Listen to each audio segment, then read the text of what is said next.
Hello बच्चों, चलिए आज हम अपने इस वीडियो में पावर शेयरिंग का थर्ड पार्ट जो हमारा रह गया था उसे हम पढ़ते हैं। बेटा इसमें हम लोग जो है दो टॉपिक कवर करेंगे। Why power sharing is desirable और second is different forms of power sharing. बेटा जब मेरा ये टॉपिक कंप्लीट हो जाएगा तो मैं आपको बाद में कुछ क्वेश्चंस भी आपको इसमें कराऊंगी और उसके आंसर्स भी मैं या तो आपको डिस्क्रिप्शन बॉक्स में मैं आपको इसमें डाल दूंगी, आप देख लीजिएगा। अगर किसी को कोई भी प्रॉब्लम होगी तो आप मुझसे कमेंट बॉक्स में जा करके आप मुझसे उसका आंसर पूछ लेना। चलिए हम अब अपना लेसन टॉपिक स्टार्ट करते हैं बेटा। चलिए बच्चों हम अपना लेसन आज का टॉपिक स्टार्ट करते हैं। Why power sharing desirable. देखो पावर शेयरिंग क्यों ज़रूरी है, इसके बारे में दो रीजंस बताए गए हैं कि एक तो है प्रूडेंशियल रीज़न और सेकंड इज मॉरल रीज़न। अब ये इनमें डिफरेंस क्या है बच्चों? सबसे पहले हम लोग प्रूडेंशियल रीज़न को देख लेते हैं कि प्रूडेंशियल रीज़न जो है वो क्यों कह रहा है कि पावर शेयरिंग जो है वो ज़रूरी है। देखो क्या होता है कि डेमोक्रेसी के अंदर, किसी भी कंट्री के अंदर डिफरेंट सोशल ग्रुप्स होते हैं। ठीक, अगर वो डिफरेंट सोशल ग्रुप्स हैं तो उनके बीच में टेंशन भी होगी, कॉन्फ्लिक्ट्स भी होंगे। अगर कॉन्फ्लिक्ट्स होंगे तो उनके अंदर वायलेंस भी होगी, झगड़े भी होंगे। ठीक है, तो अब इन झगड़ों को दूर करने के लिए क्या जरूरी है कि भाई सबको थोड़ी थोड़ी पावर जो है शेयर कर दी जाए, है ना। तो उससे क्या होगा, इट एंश्योर स्टेबिलिटी। आप इसका एग्जाम्पल बेल्जियम में आप पढ़ भी चुके हो, है ना। तो देखो कि पावर शेयरिंग जो है वो इसलिए ज़रूरी है कि भाई डेमोक्रेसी के अंदर जो डिफरेंट सोशल ग्रुप्स होते हैं उनके बीच में कॉन्फ्लिक्ट्स हैं, कॉन्फ्लिक्ट्स को सॉल्व जो है कैसे किया जा सकता है, उन्हें पावर शेयर करके उसका रिजल्ट क्या होगा कि इट एंश्योर स्टेबिलिटी। ठीक है, इन द पॉलिटिकल ऑर्डर। होता क्या है बेटा कि अगर कोई भी मेजॉरिटी कम्युनिटी जो है इम्पोज करती है अपनी विल को, अपनी मर्जी को, किसके ऊपर? Over the minority community. तो एंड ये अट्रैक्टिव वर्ड क्या है कि भाई ये इन लोगों को, मेजॉरिटी कम्युनिटी को ये अट्रैक्टिव लग सकता है कि भाई बड़ा अच्छा लग सकता है कि भाई देखो हमने अपनी मर्जी उनके ऊपर थोपी है ना, हमने अपनी विश हमने जो उनके ऊपर इम्पोज की है। लेकिन ये क्या है, अट्रैक्शन कितनी देर का है? बहुत शॉर्ट टाइम के लिए होता है बच्चों, क्योंकि in long run it undermine the unity of the nation. बाद में क्या होता है, उससे देश की जो एकता है वो खतरे में आ जाती है। आपने इसका एग्जाम्पल अगर हम पूछूं तो आप बता सकते हो ना कि भाई हमने किस देश के बारे में हमने पढ़ा है जहां पर अगर उन्होंने अपनी मर्जी को इम्पोज किया था माइनॉरिटी कम्युनिटी के ऊपर, तो वो थी श्रीलंका की गवर्नमेंट, राइट। तो देखो प्रूडेंशियल रीजन ने क्या कैलकुलेट किया कि भाई हमें पावर शेयर करके लॉस है या हमें प्रॉफिट है। तो देखो ये जो प्रूडेंशियल रीजन जो है it is based on the calculation of profit and loss, कि हम इस काम को हम करने से हमें नुकसान ज़्यादा है या हमें फ़ायदा प्रॉफिट ज़्यादा है। तो देखो इन सारी चीज़ को पढ़ने के बाद में अब आप सभी ये कहोगे कि भाई पावर शेयरिंग जरूर होनी चाहिए। ठीक है, अब देखो हम लोग देखते हैं मॉरल रीज़न। अब ये मॉरल रीज़न क्या कह रहा है? मॉरल रीज़न में भाई ये माना गया है कि भाई पावर शेयरिंग जो होती है it is the spirit of democracy. If there is no power sharing तो देयर इज नो डेमोक्रेसी। भाई डेमोक्रेसी में भाई जो सोर्स जो है वो पीपल ही तो होते हैं ना, जनता ही है। तो यहाँ पे इसीलिए लोगों का, जनता का जो इन्वॉल्वमेंट होना चाहिए इन द डिसीजन मेकिंग, है ना। क्योंकि गवर्नमेंट जो लॉज बनाती है, जो कानून बनाती है, हमारे लिए बनाती है। अब वो लॉज जो है वो हमारे द्वारा ही बनाए जाते हैं, है ना, और उन लॉज का इम्पैक्ट भी हमारे ऊपर ही पड़ता है। तो इसलिए कहते हैं कि भाई डेमोक्रेटिक रूल जो होता है involve sharing power with those affected by it's exercise, है ना। तो इसलिए सिटीजन जो हैं उन लोगों को ये they should get the right, है ना, उन्हें ये अधिकार मिलना चाहिए कि भाई उनको कि उनसे कंसल्ट किया जाए, है ना, कि भाई किस तरीके से रूल किया जाए। अब जनता से कैसे कंसल्ट किया जा सकता है, या गवर्नमेंट, भाई जनता जो है डेमोक्रेसी के अंदर किस तरीके से, एडमिनिस्ट्रेशन के अंदर, पॉलिटिक्स के अंदर कैसे इन्वॉल्व हो सकती है। तो देखो बहुत सारे तरीके हैं बेटा, कैसे कैसे हो सकता है कि भी एक तो है कंटेस्टिंग इलेक्शन, चुनाव लड़ करके हम जो है भाई वहाँ पे वोट होती है, हम अपने आप को प्रूव करते हैं, तो हमारे जो रिप्रेजेंटेटिव है वो चूज़ होकर के जिन्हें हम चाहते हैं वो सरकार बनाते हैं, फिर देश को चलाते हैं। तो देखो अब हम आते हैं कि डेमोक्रेसी जो है वो एक लेजिटिमेट गवर्नमेंट है, ठीक है।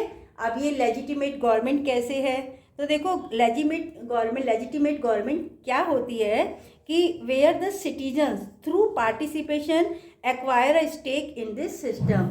तो अब सिटीजन जो है वो कैसे पार्टिसिपेट करते हैं डिसीजन मेकिंग के अंदर, तो देखो they participating in political discussions होते हैं, है ना। They can write letter to the elected representative, और कभी कभी क्या होता है campaigning for a candidate, running for the election. तो there are so many different ways, है ना, through which people can take participate in the democratic decision. Okay, now अब आप सभी लोगों को समझ में आ गया होगा कि why power sharing is desirable, क्यों जरूरी है। याद रखिएगा, there are two sets of power sharing, one is prudential reason and one is moral reason. Okay बेटा, अब हम अपना इस लेसन का लास्ट टॉपिक हम डिस्कस करते हैं, that is the form of power sharing, different forms of power sharing, कि भाई पावर जो है वो कैसे कैसे किस किस लेवल पर शेयर की गई है, राइट। चलिए देखो, सबसे पहला very first among the different organs of the government. Okay, देखो पावर जो शेयर की गई है वो गवर्नमेंट के 3 ऑर्गन्स होते हैं, उनके बीच में शेयर की गई है। हम आप लोग भी जानते हैं कि गवर्नमेंट के 3 ऑर्गन्स होते हैं, number 1 legislature, executive and judiciary. हमें इनके फंक्शंस भी पता है। लेजिस्लेचर जो है लॉ मेकिंग बॉडी है, एग्जीक्यूटिव जो है वो execute the laws, and judiciary if any dispute arise because of the laws, तो इट टेक द डिसीजन, ये फैसला देती है।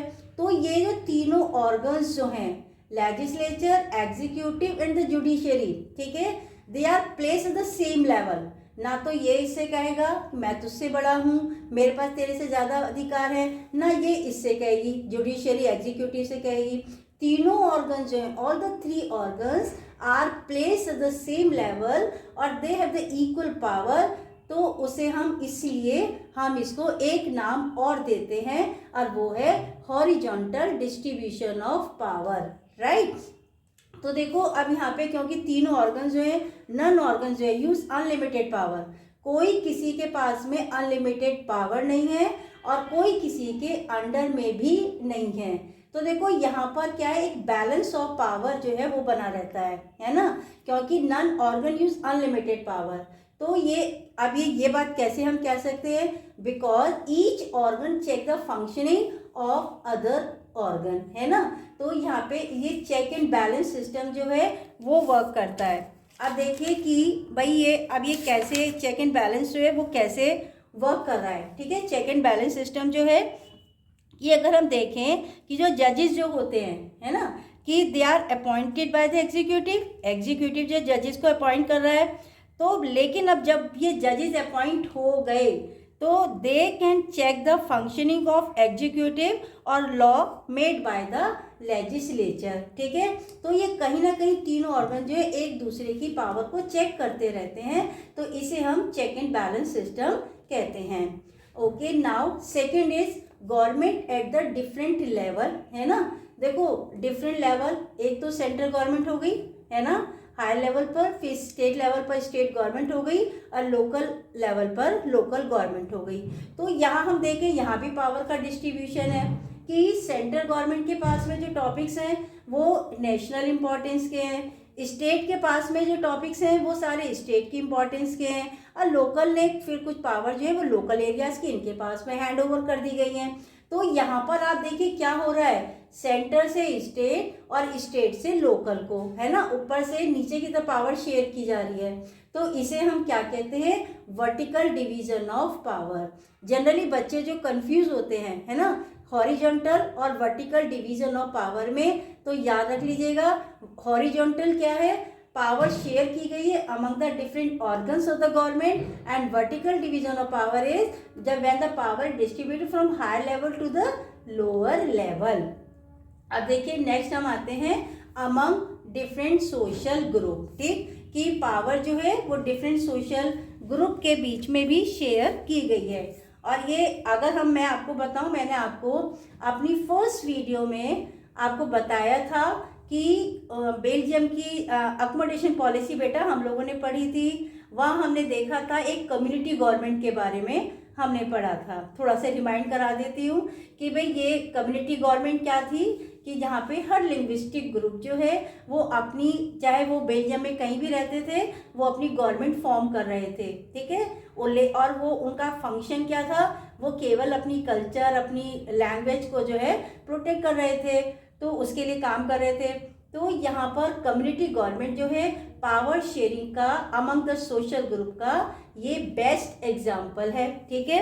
अब देखिए कि हमारे भी कॉन्स्टिट्यूशन में कुछ लीगल अरेंजमेंट हैं, है ना, किन लोगों के लिए, जो सोशली और वीक हैं, वीकर सेक्शंस हैं।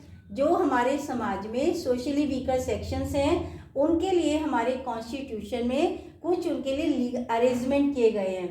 और वो क्या है बेटा, जो रिजर्व कॉन्स्टिट्यूएंसीज हैं, ठीक है। तो ये हमारे SC ST हैं। और भाई वुमेन के लिए भी 1/3 सीट जो है वो लोकल बॉडीज में रिजर्व की गई हैं।